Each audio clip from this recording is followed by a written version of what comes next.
Hello friends, स्वागत है आप सभी का हमारे चैनल पर एक और नए वीडियो में। फ्रेंड्स, आज के वीडियो में हम आपको बताने वाले हैं कि कैसे आप बाबा साहेब भीमराव अंबेडकर बिहार विश्वविद्यालय में सेशन 2020 से 23 में बीए, बीएससी और बीकॉम में एडमिशन के लिए ऑनलाइन फॉर्म अप्लाई कर सकते हैं। और साथ ही साथ मैं आपको ये भी बताऊंगा कि आप पेमेंट कैसे कर सकते हैं। सो प्लीज़ वीडियो को एंड तक देखिएगा ताकि आपको फॉर्म फिलअप करने में कोई प्रॉब्लम ना आए। तो चलिए बिना टाइम वेस्ट किए वीडियो शुरू करते हैं।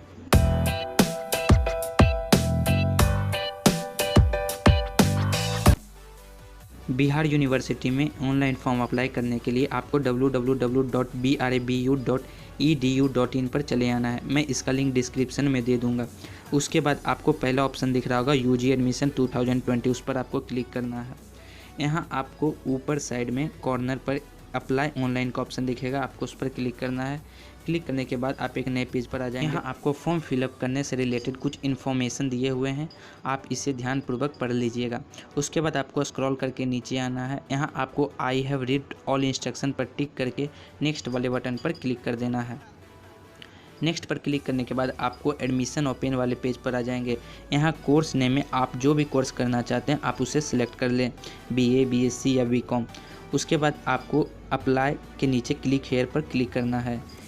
उसके बाद आपको यहाँ पर एप्लीकेशन नंबर और पासवर्ड मांगा जा रहा है। चूँकि आपने अभी तक रजिस्टर नहीं किया है सो आप नीचे क्लिक हेयर टू रजिस्टर पर क्लिक कीजिए। यहाँ पर आपको कुछ बेसिक से डिटेल फिल करने हैं, जैसे name, date of birth, email ID, contact number, gender. सबसे पहले आपको अपना नाम फिल कर लेना है। नेम फिल करने के बाद आपको नीचे डेट ऑफ बर्थ एंटर करना है। ध्यान रहे आपका जो डेट ऑफ बर्थ है वो पहले मंथ होना चाहिए, उसके बाद डेट और उसके बाद ईयर। इस टाइप से आपको अपना डेट ऑफ बर्थ फिल करना है। उसके बाद आपको ईमेल आईडी फिल करना है। अपना ईमेल आईडी यहाँ पर फिल कर लें।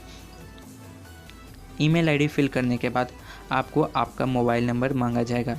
सो आप अपना मोबाइल नंबर यहाँ पर फिल कर दें। ध्यान रहे कि आपका मोबाइल नंबर जो है वो आपके पास परमानेंट होना चाहिए। ये मोबाइल नंबर आपके फ्यूचर में कॉलेज के लिए बहुत ही इम्पोर्टेंट है।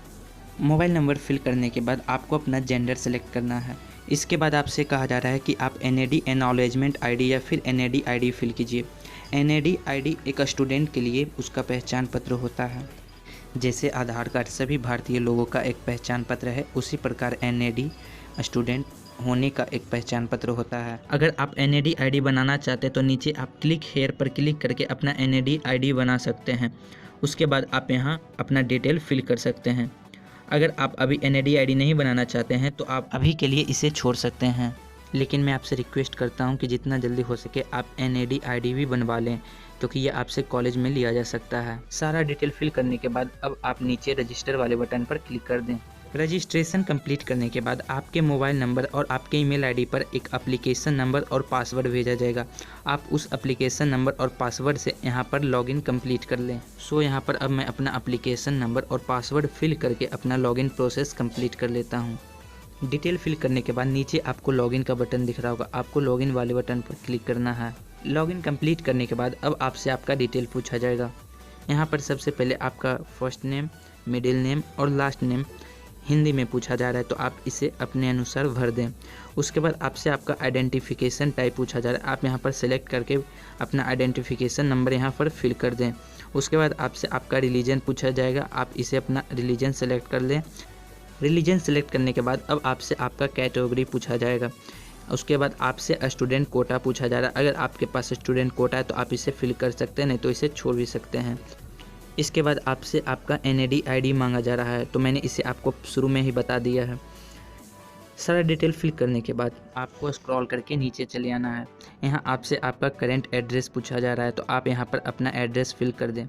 उसके बाद अपना स्टेट, पिन कोड और सिटी नेम फिल कर दें। अब आपसे आपका परमानेंट एड्रेस पूछा जा रहा है। अगर आपका परमानेंट एड्रेस करेंट एड्रेस दोनों सेम है तो आप सेम एज करेंट एड्रेस कर दें, नहीं तो आप अपना परमानेंट एड्रेस फिल कर सकते हैं। उसके बाद आप फादर डिटेल यहाँ पर आपसे पूछा जा रहा है, तो आप यहाँ पर अपने फादर का डिटेल फिल कर दें। सबसे पहले आपको अपने पिता का नाम फिल करना है। उसके बाद आपके पिता का कॉन्टैक्ट नंबर, अगर आप चाहें तो अपने पिता का ईमेल आईडी भी फिल कर सकते हैं, ये ऑप्शनल है। उसके बाद आपसे आपके पिता का क्वालिफ़िकेशन, ऑक्यूपेशन भी पूछा जा रहा है। अगर आप चाहते हैं तो आप इसे फिल कर सकते हैं, नहीं तो ये भी छोड़ सकते हैं क्योंकि यह भी ऑप्शनल ही है। इसके बाद आपसे आपके पिता का एड्रेस टाइप पूछा जा रहा है, आप इसे अपने अनुसार फिल कर दें।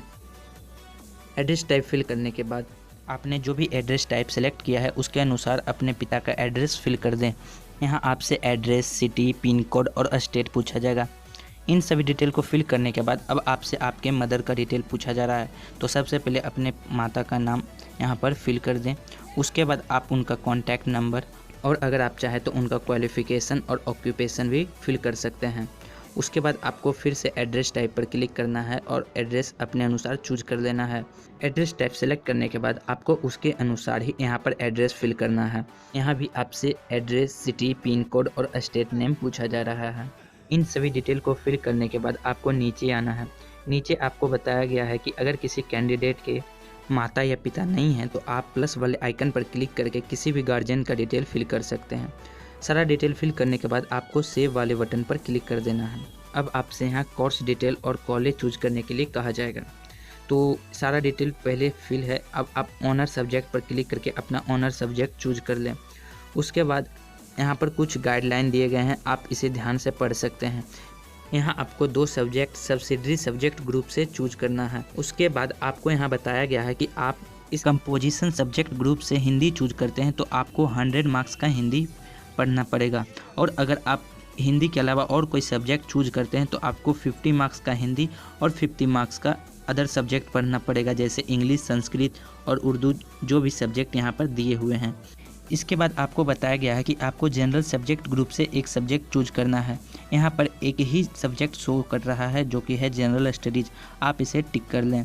टिक करने के बाद आपको नीचे गो वाले ऑप्शन पर क्लिक करना है ताकि आपको सारा कॉलेज लिस्ट शो कर दे। यहाँ पर आप गो वाले ऑप्शन पर क्लिक कर दें। जैसे ही आप गो वाले ऑप्शन पर क्लिक करेंगे आप स्क्रॉल करके नीचे आएँ। नीचे आपको कॉलेज के सारे लिस्ट शो कर जाएंगे। अब आप यहाँ पर अपना कॉलेज सेलेक्ट कर लें। आपको यहाँ पर 5 कॉलेज सेलेक्ट करना है, तो आप उस 5 कॉलेज को सिलेक्ट कर लें जिसमें आप एडमिशन लेना चाहते हैं। उसके बाद आपको प्रेफरेंस लेवल का ऑप्शन दिख रहा होगा। आप वहाँ पर जिस कॉलेज में सबसे पहले एडमिशन लेना चाहते हैं आप उसमें 1 पर क्लिक कर दें। उसके बाद आप उसी अनुसार 2nd, 3rd, 4th और 5th सेलेक्ट कर लें। यहाँ पर आप सिर्फ 5 ही कॉलेज को सिलेक्ट कर पाएंगे। सारा डिटेल सेलेक्ट करने के बाद अब आपको स्क्रॉल करके नीचे चले आना है। नीचे आपको सेव वाला ऑप्शन दिख रहा होगा, आप सेव पर क्लिक करके इसे सेव कर दें। सेव करने के बाद आप एक नए पेज पर ही डायरेक्ट हो जाएंगे। यहाँ आपसे आपका 10th और 12th का डिटेल पूछा जाएगा। सबसे पहले आपसे यहाँ 10th का डिटेल पूछा जाएगा। हाँ, सबसे पहले आपको अपना बोर्ड सेलेक्ट करना है, आपने जिस बोर्ड से पढ़ाई की है। अगर आपका 10th का बोर्ड यहाँ शो नहीं कर रहा है तो आप अदर पर क्लिक कर दें। अब आपको यहाँ 10th क्लास का रोल नंबर फिल करना है जो कि आपके 10th क्लास के मार्कशीट में होगा। उसके बाद आपको अपना पासिंग ईयर सिलेक्ट करना है कि आपने किस ईयर में पास किया है।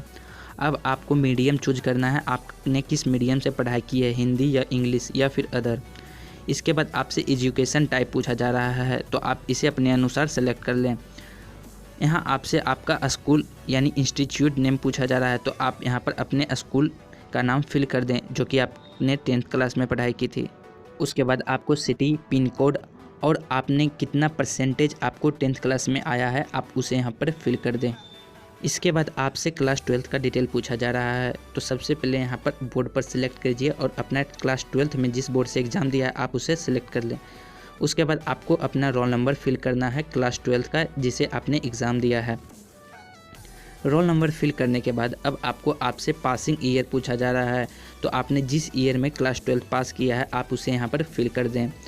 इसके बाद आपको नीचे मीडियम पूछा जा रहा है, आप यहाँ पर अपना मीडियम चूज कर लें जिस मीडियम से आपने एग्ज़ाम दिया है।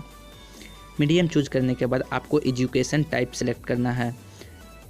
यहाँ अब आपसे आपके स्कूल, कॉलेज, इंस्टीट्यूट नेम पूछे जा रहे हैं, यानी कि आपने जिस कॉलेज, इंस्टीट्यूट से क्लास 12 का एग्ज़ाम दिया है आप उसे यहाँ पर सेलेक्ट कर लें। डिटेल फिल करने के बाद अब आपसे सिटी, पिन कोड पूछा जा रहा है तो आप इसे भी फिल कर दें। अब आपको यहाँ पर क्लास 12 में जितना परसेंटेज मार्क्स प्राप्त किए हैं आप उसे फिल कर दें। सारा डिटेल फिल करने के बाद अब आप नीचे चले आएँ। नीचे आपको कुछ एलिजिबिलिटी क्राइटेरिया दिया हुआ है, आप इसे ध्यानपूर्वक पढ़ लें। अब आपको यहाँ पर क्लास 12 के सारे सब्जेक्ट को ऐड करने के लिए कहा जा रहा है तो आप सभी सब्जेक्ट को ऐड करके उसके मार्क्स को यहाँ पर फिल कर दें। सबसे पहले आपको उस सब्जेक्ट का मार्क्स फिल करने के लिए कहा जाएगा जिसे आपने यूजी कोर्स के लिए सब्सिडरी सब्जेक्ट के रूप में चुना है। उस सब्जेक्ट का मार्क्स यहाँ पर फिल कर दें। इसके बाद आपको उन सभी सब्जेक्टों को ऐड करना है जो कि आपके क्लास 12th में था। तो आप सभी सब्जेक्ट को एक एक करके उस सब्जेक्ट का नाम, आपने जितना मार्क्स गेन किया है और फुल मार्क्स सभी ऐड कर दें। सबसे पहले आप यहाँ पर क्लास 12th के कंपलसरी सब्जेक्ट को ऐड करें और उसके बाद लैंग्वेज सब्जेक्ट को ऐड करके उनके मार्क्स को यहाँ फिल कर दें।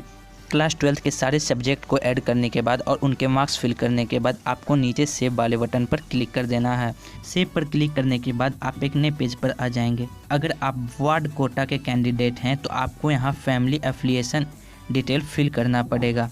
अगर आप वार्ड कोटा के कैंडिडेट नहीं हैं तो आप नेक्स्ट पर क्लिक कीजिए और नए पेज पर आ जाएं। यहाँ अब आपसे आपका अचीवमेंट डिटेल पूछा जा रहा है। अगर आपको पहले कभी अचीवमेंट मिला है तो आप यहाँ पर प्लस वाले आइकन पर क्लिक करके ऐड कर सकते हैं और इसे सबमिट कर सकते हैं। ये ऑप्शनल पेज है, अगर आप सबमिट करना चाहते हैं तो यहाँ पर कर सकते हैं, नहीं तो नीचे नेक्स्ट वाले बटन पर क्लिक करके आगे बढ़ सकते हैं। अब आपको यहाँ पर डॉक्यूमेंट अपलोड करने के लिए कहा जा रहा है। सबसे पहले आपको अपनी फ़ोटो अपलोड करनी है जो कि पासपोर्ट साइज का होना चाहिए, यानी कि 3.5 × 4.5 सेंटीमीटर, और ये कलर फ़ोटो होना चाहिए।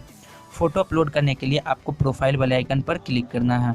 क्लिक करने के बाद आपको अपने फाइल से इस फ़ोटो को अपलोड कर लेना है। फ़ोटो अपलोड करने के बाद अब आपसे आपका आइडेंटिटी डॉक्यूमेंट मांगा जा रहा है। आइडेंटिटी डॉक्यूमेंट में आप आधार कार्ड, वोटर आईडी कार्ड और पैन कार्ड भी दे सकते हैं। आइडेंटिटी डॉक्यूमेंट अपलोड करने के बाद अब आपसे आपका स्कूल लिविंग सर्टिफिकेट या फिर कॉलेज लिविंग सर्टिफिकेट मांगा जा रहा है।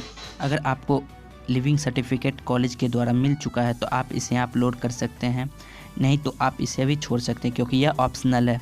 इसके बाद आपसे आपका एड्रेस प्रूफ मांगा जा रहा है। एड्रेस प्रूफ में आप आधार, वोटर और पैन कार्ड किसी भी डिटेल को दे सकते हैं। एड्रेस प्रूफ अपलोड करने के बाद अब आपको आपका सिग्नेचर अपलोड करने के लिए कहा जा रहा है। आपको अपना सिग्नेचर 160 × 560 पिक्सल का अपलोड करना है। सिग्नेचर अपलोड करने के बाद अब आपको क्लास 12th यानी हाई स्कूल का सर्टिफिकेट अपलोड करने के लिए कहा जा रहा है। अगर आपके पास अभी नहीं है तो आप इसे अभी छोड़ सकते हैं। इसके बाद अब आपको हाई स्कूल यानी क्लास 12th का मार्कशीट अपलोड करने के लिए कहा जा रहा है। अगर आपके पास मार्कशीट है तो आप इसे अपलोड कर, नहीं तो जो आपने क्लास 12th का मार्कशीट ऑनलाइन डाउनलोड किया है आप उसे यहाँ पर अपलोड कर दें। इसके बाद अब आपसे सीनियर सेकेंडरी सर्टिफिकेट यानी क्लास 10th का सर्टिफिकेट मांगा जा रहा है। आप चूज फाइल पर क्लिक करके इसे अपलोड कर दें। अपलोड करने के बाद अब आप स्क्रॉल करके नीचे चले आएँ। नीचे अब आपसे आपका सीनियर सेकेंडरी मार्कशीट यानी क्लास 10th का मार्कशीट मांगा जा रहा है। तो आपको क्लास 10th का मार्कशीट ज़रूरी मिला होगा, आप उसको यहाँ पर अपलोड कर दें। अब आपसे आपका माइग्रेशन सर्टिफिकेट मांगा जा रहा है। अगर आपके पास माइग्रेशन सर्टिफिकेट है तो आप इसे अपलोड कर दें, नहीं तो यह ऑप्शनल है, आप इसे छोड़ सकते हैं। उसके बाद आपको सेव वाले बटन पर क्लिक कर देना है। सेव पर क्लिक करने के बाद अब आप पेमेंट वाले पेज पर चले आएंगे। यहाँ अब आप देख सकते हैं कि आपको यहाँ पर 600 रुपीज़ पेमेंट करने के लिए कहा जा रहा है। पेमेंट करने से पहले आप सभी डिटेल को एक बार फिर वेरीफाई कर लें। नीचे बता दिया गया है कि अगर आप पेमेंट कर देते हैं तो आप कोई भी डिटेल एडिट या अपडेट नहीं कर पाएंगे, इसलिए आप पेमेंट से पहले एक बार सभी डिटेल को वेरीफाई कर लें। अब आपको आई एग्री पर टिक आउट कर देना है। टिक आउट करने के बाद अब आप पे नाउ पर क्लिक कीजिए। पे नाउ पर क्लिक करने के बाद आपको ओके पर क्लिक करना है। जैसे ही आप ओके पर क्लिक करेंगे आप पेमेंट पेज पर रिडायरेक्ट हो जाएंगे। अब आपको पेमेंट मेथड चूज करके पेमेंट करने के लिए कहा जाएगा। यहाँ आपको पेमेंट करने के लिए 3 ऑप्शन दिए गए हैं: debit card, credit card, internet banking और भीम UPI। आप जिस मेथड से चाहें आप पेमेंट कर सकते हैं। मैं आपको बताऊंगा कि डेबिट कार्ड या फिर क्रेडिट कार्ड के थ्रू कैसे पेमेंट कर सकते हैं। सबसे पहले आपको कार्ड नंबर फिल करना है। आपके ATM कार्ड या फिर डेबिट कार्ड में 16 डिजिट का बड़े अक्षरों में नंबर लिखा हुआ होगा, आपको यहाँ पर उसे एंटर करना है। उसके बाद कार्ड के नीचे एक्सपायरी डेट या फिर वैलिड थ्रू लिखा हुआ होगा। अब आपको उसका मंथ और ईयर यहाँ पर फिल कर देना है। उसके बाद आपको कार्ड के पीछे 3 डिजिट का नंबर लिखा हुआ होगा, CVV नंबर, जो कि उजले पट्टी के बगल में रहता है, आपको उसे CVV में फिल कर देना है। उसके बाद आपको अपना कार्ड होल्डर का नेम एंटर करना है और पे पर नाउ पर क्लिक कर देना है। पे नाउ पर क्लिक करने के बाद अब आपके बैंक में रजिस्टर्ड मोबाइल नंबर पर एक OTP आएगा, आपको उस OTP को यहाँ पर फिल कर देना है। ये OTP 6 या फिर 8 डिजिट का हो सकता है। OTP फिल करने के बाद आपको सबमिट वाले बटन पर क्लिक कर देना है। जैसे ही आप सबमिट पर क्लिक करेंगे आपका पेमेंट कंप्लीट हो जाएगा। जैसे ही आपका पेमेंट कंप्लीट होता है आपको एक नए पेज पर रिडायरेक्ट कर दिया जाएगा, जहां आप अपना एप्लीकेशन फॉर्म डाउनलोड कर सकते हैं और साथ ही साथ आपने जो पेमेंट किया है उसका रिसिप्ट भी डाउनलोड कर सकते हैं। तो इस प्रकार से हम बाबा साहेब भीमराव अंबेडकर बिहार यूनिवर्सिटी में ऑनलाइन यूजी के लिए फॉर्म अप्लाई कर सकते हैं। अगर आपको फॉर्म फिल करने से रिलेटेड कोई क्वेश्चन है तो आप नीचे कमेंट करके पूछ सकते हैं। आशा करता हूँ फ्रेंड आपको वीडियो पसंद आया होगा। अगर वीडियो पसंद आए तो प्लीज़ वीडियो को लाइक कर दीजिए और अगर आप हमारे चैनल पर नए हैं तो प्लीज़ चैनल को सब्सक्राइब कर दीजिए और बेल आइकन को प्रेस कर दीजिए ताकि आने वाले हर एक वीडियो का अपडेट सबसे पहले आपको मिलता रहे। मिलते हैं नेक्स्ट वीडियो में, तब तक के लिए टेक केयर, गुड बाय।